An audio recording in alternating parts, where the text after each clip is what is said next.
കുപ്പിമരുന്ന് ഉപയോഗിക്കുന്ന സമയത്ത് പലരും പറയാറുണ്ട്, മാത്രമല്ല നിങ്ങളുടെ ബോട്ടിലും കാണപ്പെടാറുണ്ടായിരിക്കും, ഷേക്ക് വെൽ ബിഫോർ യൂസ് എന്ന് പറയുന്ന വാക്ക്. ഇത് എല്ലാവർക്കും അറിയാം.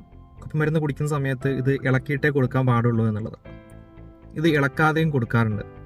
യഥാർത്ഥത്തിൽ ഇളക്കാതെ കൊടുത്തു കഴിഞ്ഞാൽ അവിടെ ഉണ്ടാകുന്ന കാര്യം എന്താണെന്ന് വെച്ച് കഴിഞ്ഞാൽ, ഈ കുപ്പിമരുന്നിൻ്റെ കുപ്പിമരുന്നിൻ്റെ അളവ് എന്ന് പറയുന്നത് 60 ml, അത് ഇതുമായി വരുന്നില്ല, 60 ml ആണ്. അപ്പോൾ ഈ 60 ml നമ്മൾ ഈ പറയുന്ന മരുന്ന്, 60 ml നമ്മൾ പറയുന്ന മരുന്ന് 5 ml, ഇവിടെ നിങ്ങൾക്ക് കണ്ടന്റിൽ കാണാൻ പറ്റുന്നുണ്ടായിരിക്കും, 5 ml 100 mg ആണ് ഈ മരുന്നുള്ളൂ. ആക്ച്വലി 60 ml ആകുമ്പോൾ ഒരു 1.5 gram കണക്കിലായിരിക്കും ഇത് ഉണ്ടാവലും. അങ്ങനെയാണെങ്കിൽ ഇത് ലഭിക്കുന്ന കുപ്പിമരുന്നിൻ്റെ കണ്ടന്റ് കംപ്ലീറ്റ് ആയിട്ട് ഇത് മെഫ്നാമിക് ആസിഡോ അല്ലെങ്കിൽ ഇതിൽ പറയപ്പെടുന്ന മരുന്നിൻ്റെ കണ്ടന്റോ അല്ല. ഇത് അലിയിക്കാൻ ഉപയോഗിക്കുന്ന സാധനങ്ങൾ, ഇതിലുള്ള കളറുകൾ, ഇതിലുള്ള ഫ്ലേവർ, ഇതിൻ്റെ ടേസ്റ്റ് കിട്ടാനുള്ള സാധനങ്ങൾ, ഇത് സ്വീറ്റ്നേഴ്സ്, മധുരം ഫീൽ ചെയ്യുന്ന രീതിയിലേക്കുള്ള സാധനങ്ങൾ, ഇതെല്ലാം ഉൾപ്പെടുത്തിയിട്ടുള്ള സാധനമാണ് ആക്ച്വലി ഇത്.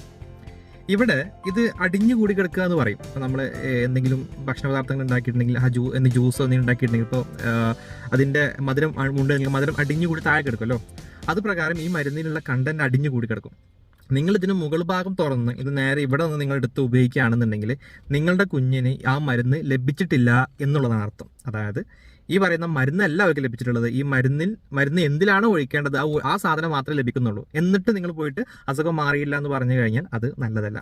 പ്രത്യേകം ശ്രദ്ധിക്കാനുള്ളത് ആന്റിബയോട്ടിക് ആയുള്ള കുപ്പിമരുന്നുകളാണ്. കാരണം ആന്റിബയോട്ടിക് പ്രത്യേകം എന്ന് പറഞ്ഞു കഴിഞ്ഞാൽ രാവിലെ കുടിച്ചു കഴിഞ്ഞാൽ വൈകിട്ടാകുമ്പോഴേക്കും അടുത്ത ഡോസ് എത്തണം. ആ ഡോസ് എത്തിയിട്ടില്ലെങ്കിൽ പിറ്റേ ദിവസം കുടിക്കുന്ന ഡോസ് അതിൻ്റെ പ്രാധാന്യം അല്ലെങ്കിൽ അതിൻ്റെ ഒരു എഫക്റ്റ് വളരെയധികം കുറവായിരിക്കും. അതുകൊണ്ട് ഷേക്ക് വെൽ ബിഫോർ യൂസ് എന്ന് പറയുന്ന ഒരു ചെറിയ കണ്ടന്റ്, ചെറിയ ഒരു കൗൺസിലിംഗ് പോയിന്റ് എല്ലാവരും ഓരോ സമയം മരുന്ന് ഉപയോഗിക്കുന്ന സമയത്തും ശ്രദ്ധിക്കേണ്ടതായിട്ടുണ്ട്.